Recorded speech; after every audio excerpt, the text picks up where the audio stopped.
हम पिछले वीडियोस के अंदर डायरेक्टर्स टॉपिक चला रहे थे। डायरेक्टर्स के अंदर काफी सारे टॉपिक्स पढ़ चुके हैं। डायरेक्टर्स क्या होते हैं, क्या उनका पावर है, क्या उनका बेसिकली क्वालिफिकेशन है, क्या डिस्क्वालिफिकेशन है, ये सब कुछ कवर हो गया था। ठीक है, आज की क्लास में हम पढ़ेंगे what are the duties of a director. एक डायरेक्टर का क्या कर्तव्य है, what are the responsibilities of a company's director.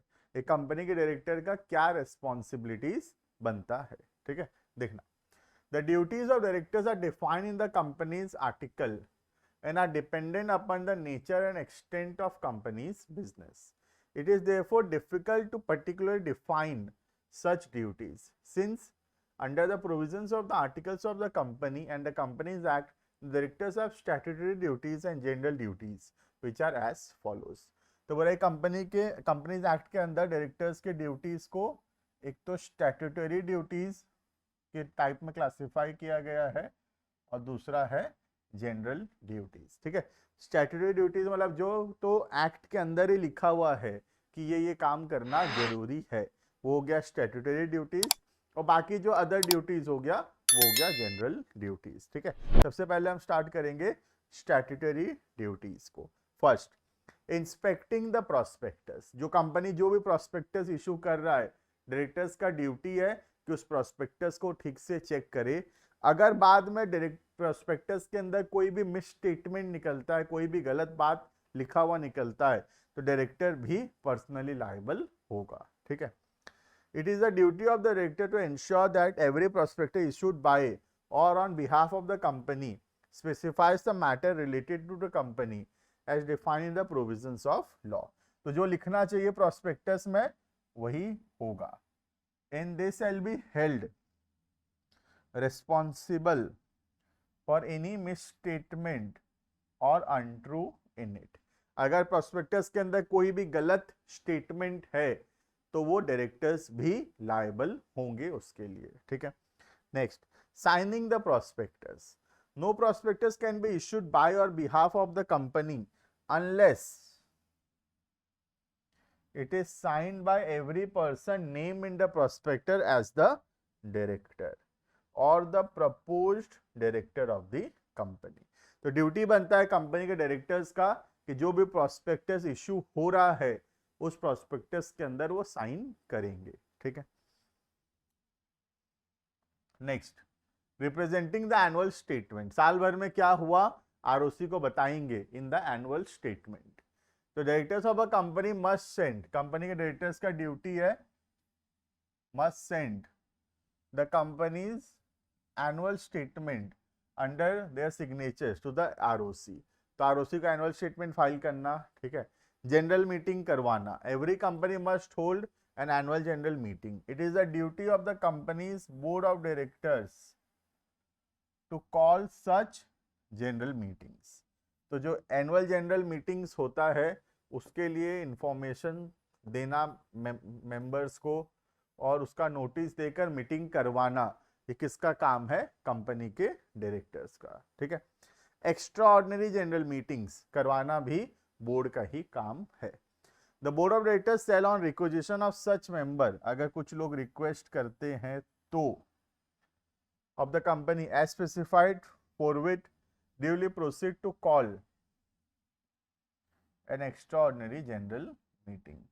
तो एजीएम कराने का भी पावर, सॉरी, एजीएम कराने का ड्यूटी, पावर तो नहीं, ड्यूटी किसका है? डायरेक्टर का। तो एजीएम एनुअल जनरल मीटिंग्स वो जो साल में एक बार होता है, और एजीएम को छोड़ के बाकी जितना जनरल मीटिंग्स होता है सब ईजीएम है। तो एजीएम और ईजीएम दोनों करवाने का पावर जो है वो किसके पास है? कंपनी के डायरेक्टर्स के पास, या मैं बोलूं तो ड्यूटी है वो काम करवाना। ठीक है, नेक्स्ट, और क्या ड्यूटी है? डिविडेंड डिक्लेयर करना, पे करना। It is the duty of director of a company to declare and pay the dividend. तो डिविडेंड डिक्लेयर करना और पे करना शेयर होल्डर्स को, ये जिम्मेदारी भी डायरेक्टर्स का होगा। Next, duty to prepare director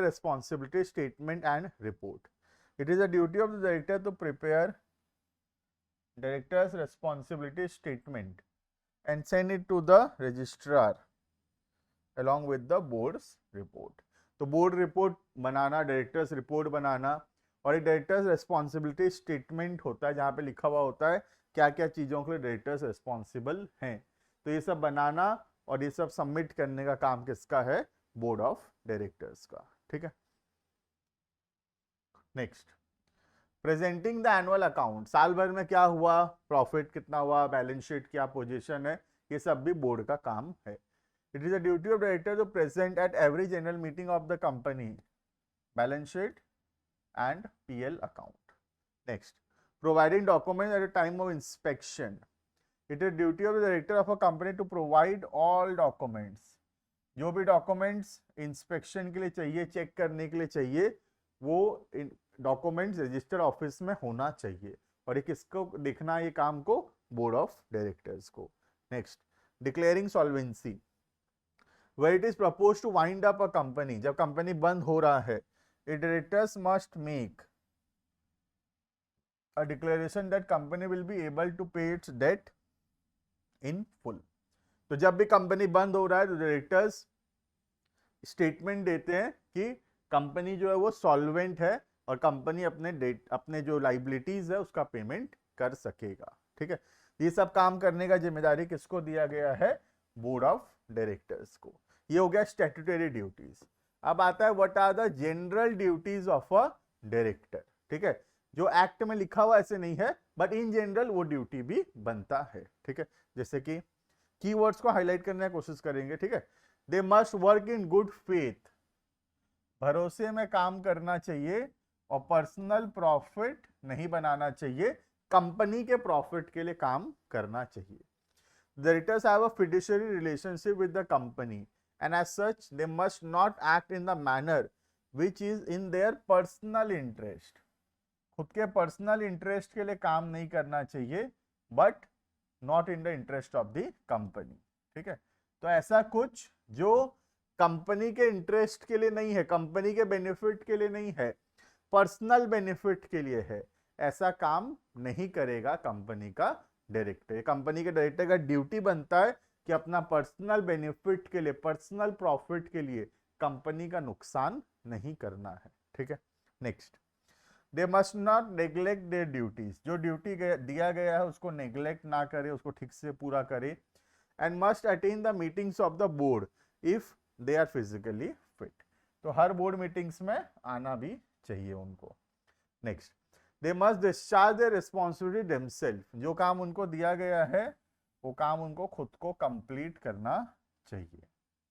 as agent of the company directors are its delegates, and as the saying goes a delegate can not delegate further. इसका मतलब कंपनी अगर कोई काम डायरेक्टर्स को दिया है तो ये डायरेक्टर्स का ड्यूटी है कि उस काम को कंप्लीट करना। डायरेक्टर फिर वो काम आगे किसी और को डेलीगेट नहीं कर सकता। बात समझ में आ रहा है? वही लिखा हुआ है, a delegate can not further delegate, जिसको ऑलरेडी काम दिया गया है वो फिर आगे किसी और को वो काम पास ऑन नहीं करेगा, खुद ही करेगा। ठीक है, however if the circumstances so demand and the company article so permit, directors may delegate. अगर कंपनी के आर्टिकल अलाउ करता है तो जो डायरेक्टर है वो डेलीगेट कर सकता है। क्लियर है ये? तो बेसिकली यहाँ पे थर्ड पॉइंट ये बोल रहा है कि जो काम दिया गया है, जो रिस्पॉन्सिबिलिटीज दिए गए हैं कंपनीज के द्वारा, वो काम को कंप्लीट करना जरूरी है। हमको जो काम दिया गया है हम वो काम किसी और को डेलीगेट नहीं करेंगे, हम खुद ही करेंगे उसको। लेकिन अगर कंपनी का आर्टिकल अलाउ करता है तो हम उसको डेलीगेट कर सकते हैं। ठीक है, next, corporate social responsibility of the company's board. ये है रिस्पॉन्सिबिलिटी टुवर्ड्स द सोसाइटी। एक नया सेक्शन आया कंपनीज एक्ट में 135, जो मैंडेटरी करता है कुछ पर्टिकुलर क्लास ऑफ कंपनीज को कि अपने नेट प्रॉफिट का 2% वो लोग यूज करेंगे, किसके लिए? कॉर्पोरेट सोशल रिस्पॉन्सिबिलिटीज के लिए, मतलब सोसाइटी के बेनिफिट के लिए। ठीक है, a new provision incorporated under section 135 of the Companies Act provides that every company having a specific net worth or turnover or net profit during any financial year shall constitute a corporate social responsibility committee of the board. तो section 135 बोलता है कि कुछ particular type of companies को corporate social responsibility committee बनाना पड़ेगा, ठीक है। उसके रिलेटेड वो लोग पॉलिसीज बनाएंगे। The committee shall formulate policy कि हम कहाँ कहाँ पर पैसा खर्चा करेंगे सोसाइटी के लिए, सोसाइटी का बेनिफिट के लिए कहाँ कहाँ पे पैसा खर्चा करेंगे, ये सब वो कमेटी डिसाइड करेगा। कितना पैसा खर्चा करेंगे? At least 2% of the average net profit. तो पिछले 3 सालों के नेट प्रॉफिट का एवरेज 2% हम हमेशा खर्चा करेंगे। क्लियर है? जैसे अगर हम एवरेजली 100 करोड़ रुपए कमा रहे हैं लेट से on an average net profit, तो हम 2 करोड़ रुपया उसमें से 100 करोड़ का 2%, 2 करोड़ रुपए हम सोसाइटी के लिए यूज करेंगे, मतलब सोसाइटी के बेनिफिट्स के लिए यूज करेंगे। स्कूल्स बनाएंगे, हॉस्पिटल्स बनाएंगे, रोड्स बनाएंगे, एनवायरनमेंट को प्रोटेक्ट करेंगे, मॉन्यूमेंट्स को प्रोटेक्ट करेंगे, टेम्पल्स को प्रोटेक्ट करेंगे। ये सब चीज हमको करना पड़ेगा। पहले जो CSR था वो मैंडेटरी नहीं था, बट अब कंपनीज एक्ट 2013 में सेक्शन 135 के अंदर 2% पैसा खर्चा करना मैंडेटरी कर दिया गया है। क्या सबके लिए किया गया है? नहीं, कुछ पर्टिकुलर टाइप ऑफ कंपनीज के लिए किया गया है। बेसिकली जो बड़ी बड़ी कंपनी है उनके लिए किया गया है, ठीक है। Next, this was all about what are the duties of a director. Next जो टॉपिक इसके अंदर हम कवर करने वाले हैं वो है what are the liabilities of director. Director का क्या जिम्मेदारी है? अगर कुछ नुकसान हुआ तो क्या डायरेक्टर भी लायबल होगा?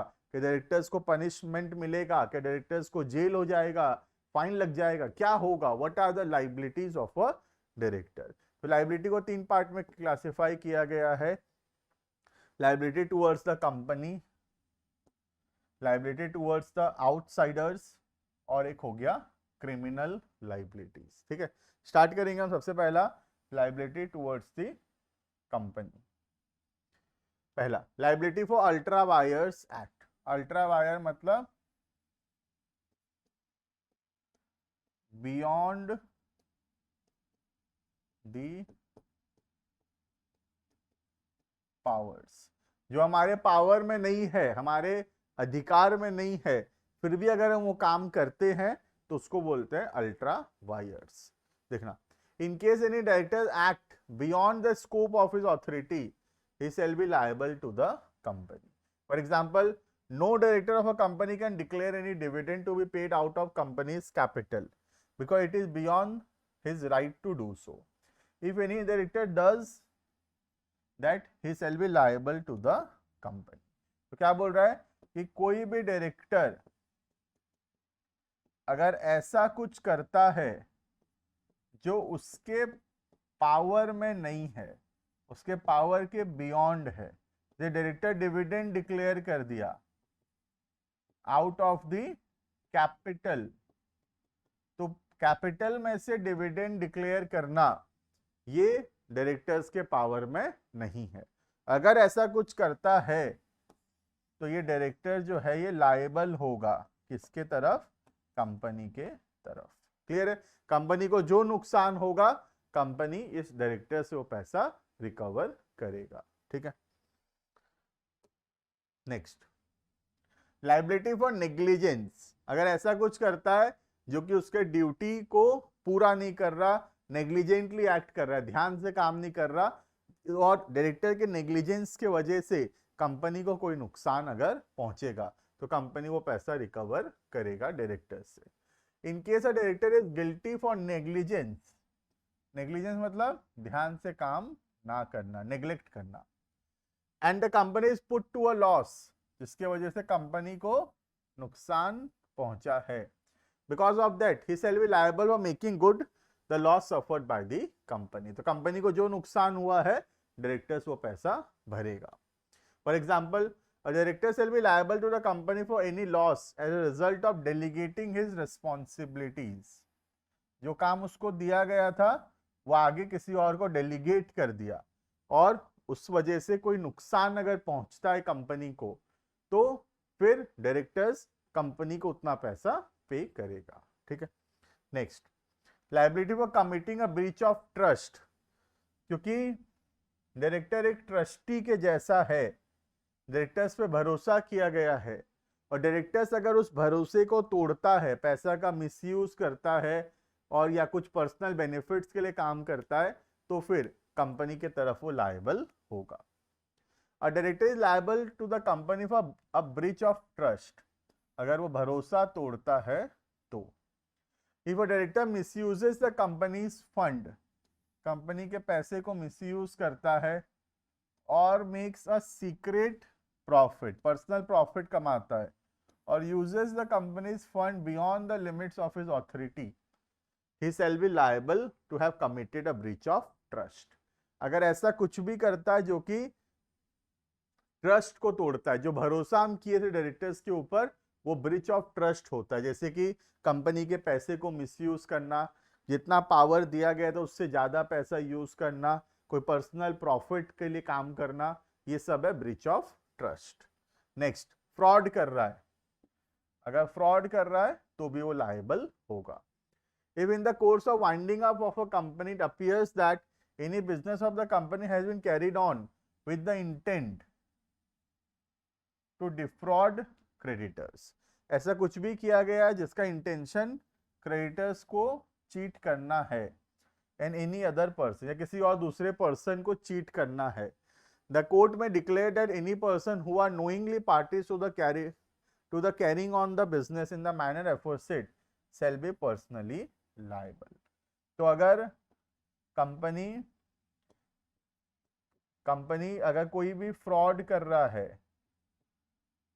तो कोर्ट जो है ऑर्डर दे सकता है कि ये फ्रॉड के लिए कौन जिम्मेदार होगा, जो भी कंपनी को मैनेज कर रहा था, डेट इज कंपनी के डायरेक्टर्स जो है वो लायबल होंगे, without any limitation of liability for any और all of the debts and liabilities of the company. तो सिंपल सा बात है, अगर कंपनी फ्रॉड कर रही बात प्रूफ हो जाता है, तो जो भी पर्सन कंपनी को मैनेज कर रहे थे, दैट इज कंपनी के जो डायरेक्टर्स थे, वो पर्सनली लायबल होंगे। क्लियर? तो this is liability towards the company. Next आता है liability towards the outsiders. Outsiders के तरफ क्या लायबिलिटी बनता है, ठीक है, देखना। Liability for ultra vires, ultra wire समझ गए, beyond the act, beyond the power. In case the directors act beyond the scope of their authority and pretend to outsiders they are acting within the limit of the authority, they shall be liable to the outsiders। ठीक है, तो अगर company का director ऐसा कुछ भी करता है जो उसके पावर में नहीं था, लेकिन वो ऐसे दिखाता है जैसे कि वो चीज उसके पावर में है, तो अगर इस वजह से आउटसाइडर को कोई भी नुकसान पहुंचता है तो डायरेक्टर पर्सनली लायबल होगा। In case of weeks versus profit, monies were borrowed beyond the powers of the company from a lender who advanced the loan in good faith and without the knowledge that the directors have exceeded the limits imposed on them by the company's article। तो director लोग क्या किए, बहुत पैसा बोरो कर लिए, जितना allowed नहीं था उससे ज्यादा पैसा वो लोग बोरो किए। ठीक है, article, the directors have acted ultra wire, director क्या किए, पावर से ज्यादा यूज कर रहे हैं, है ना, and as such the directors were held liable for the third party. ठीक है, डायरेक्टर्स क्या किए, सोच लो, एग्जांपल देता हूं, डायरेक्टर्स क्या किए, 50 करोड़ रुपए का लोन ले लिए बैंक से, लेकिन कंपनी का जो आर्टिकल्स है डायरेक्टर्स को अलाउ करता है सिर्फ 10 करोड़ रुपए तक का लोन लेना। तो 10 करोड़ रुपए तक का लोन लेना पावर के अंदर है डायरेक्टर्स का, बट डायरेक्टर्स 50 करोड़ का लोन ले लिए कंपनी के नाम पे फ्रॉम द आउटसाइडर्स। तो अब ये जो 40 करोड़ का एक्स्ट्रा लोन लिए हैं, इसको बोलते हैं ultra vires, beyond the power, जितना पावर था उससे ज्यादा काम किए हैं, और उसके वजह से अगर कोई भी नुकसान होता है कंपनी को, या आउटसाइडर्स 40 करोड़ रुपए मांग रहा है, तो डायरेक्टर्स पर्सनली लायबल होंगे। क्लियर है? Next, liability as agent. A company director are its agent, company principal है और डायरेक्टर्स एजेंट है। In case they act beyond the scope of their rights as agent of the company, अगर ऐसा कुछ भी करते हैं जो कि उनके पावर में नहीं था, they shall be personally liable for their acts. तो अगर कंपनी का जो आर्टिकल है, डायरेक्टर्स को कुछ स्पेसिफिक पावर दिया गया है, लेकिन वो ऐसा कुछ करता है जो पावर में ही नहीं था, तो वो पर्सनली लायबल होगा। Directors shall be jointly and severally accountable for any misstatement or untrue in the company's prospectus. Company के प्रोस्पेक्टस में अगर कोई मिसस्टेटमेंट निकलता है तो पर्सनली लायबल होगा। क्लियर है? तो लाइबिलिटी एज एजेंट, मतलब कंपनी का जो डायरेक्टर है वो एजेंट के जैसा है, और अगर ऐसा कुछ भी करता है एजेंट जो उसके खुद के पावर में ही नहीं था, तो वो एजेंट फिर खुद से पर्सनली लायबल होता है। ठीक है, next, liability in relation of allotment. If no shares are allotted, अगर शेयर अलॉट नहीं हुआ है 120 दिन के अंदर, after the first issue of prospectus, all money received from the applicants of share shall be forthwith repaid to them. तो अगर 120 दिन के अंदर हम शेयर्स अलॉट नहीं करते हैं तो हमको पैसा जो है वापस करना पड़ेगा, और अगर हम ऐसा नहीं करते हैं तो कौन लायबल होगा? डायरेक्टर्स लायबल होंगे। If any such money is not repaid with in 130 days after the issue of the prospectus, the directors of the company shall be jointly and severally liable to repay the money with interest. बात समझ में आ रहा है? तो जो भी पैसा company लिया है 120 दिन के अंदर शेयर्स अलॉट करेगा, और अगर शेयर्स अलॉट नहीं करता है तो 130 दिन के अंदर पैसा वापस करेगा। अगर नहीं कर पाता है कंपनी पैसा वापस, तो डायरेक्टर्स पर्सनली लायबल होंगे। Clear? Liability for not getting approval from stock exchange. According to section 40, every company offering shares or debentures to the public for subscription shall issue a prospectus before such issue. Make an application to one or more of the recognized stock exchange. तो stock exchange से permission लेना पड़ेगा और prospectus issue करना पड़ेगा shares या debenture issue करने से पहले। For permission for the shares or debentures intending to be so offered to be dealt with in the stock exchange. ठीक है, तो जब भी हम शेयर्स इशू करेंगे उससे पहले एक तो प्रोस्पेक्टस इशू करेंगे, दूसरा स्टॉक एक्सचेंज से परमिशन लेंगे। अगर हम ऐसा कुछ भी करते हैं जिसके वजह से स्टॉक एक्सचेंज से परमिशन नहीं मिलता है डायरेक्टर्स की गलती के वजह से, then the directors will be personally liable. ठीक है, next, liability in respect of allotment with minimum subscription. Minimum subscription मतलब मिनिमम कितना एप्लीकेशन आना चाहिए, जनरली वो 90% होता है। मतलब जैसे अगर मैं 100 शेयर का एडवर्टाइजमेंट निकाला हूं तो मिनिमम उसमें से 90 शेयर मेरा सेल होना चाहिए, इसको बोलते हैं मिनिमम सब्सक्रिप्शन। अगर मिनिमम सब्सक्रिप्शन पूरा नहीं होता है तो कंपनी शेयर्स अलॉट नहीं कर सकता। ठीक है, according to section 39, in case any allotment of share is made without receiving the minimum subscription amount, such allotment shall be void. तो अगर मिनिमम सब्सक्रिप्शन जो कि 90% है, इतना के बिना अगर शेयर अलॉटमेंट हो रहा है तो ये शेयर अलॉटमेंट जो है ये क्या है?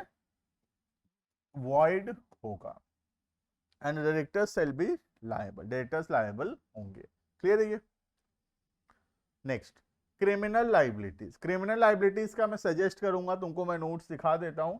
हालांकि क्रिमिनल लाइबिलिटीज के अंदर बहुत सारे प्रोविजंस लिखे हुए हैं, कितना कितना फाइन होगा, कब कब फाइन, और ये सब का अमाउंट लर्न करना थोड़ा डिफिकल्ट है, तो मैं चाहूंगा कि हम पॉइंट्स को थोड़ा पढ़ें समझें, बट हम फाइन्स के अमाउंट को लर्न करना थोड़ा अवॉइड करें। ठीक है, देखना, in case there is a misstatement, अगर कंपनी कोई भी मिसस्टेटमेंट करता है प्रोस्पेक्टस में तो डायरेक्टर्स लायबल होंगे। ठीक है, अगर डायरेक्टर्स गिल्टी हैं जानबूझकर कोई मिसस्टेटमेंट करने में, देन डायरेक्टर्स लायबल होंगे। क्लियर है? हमको क्या फाइन होगा ये सब लर्न करने का जरूरत बिल्कुल भी नहीं है। ठीक है, In case a director does not deposit the money received from the application for the company's share, he shall be punishable.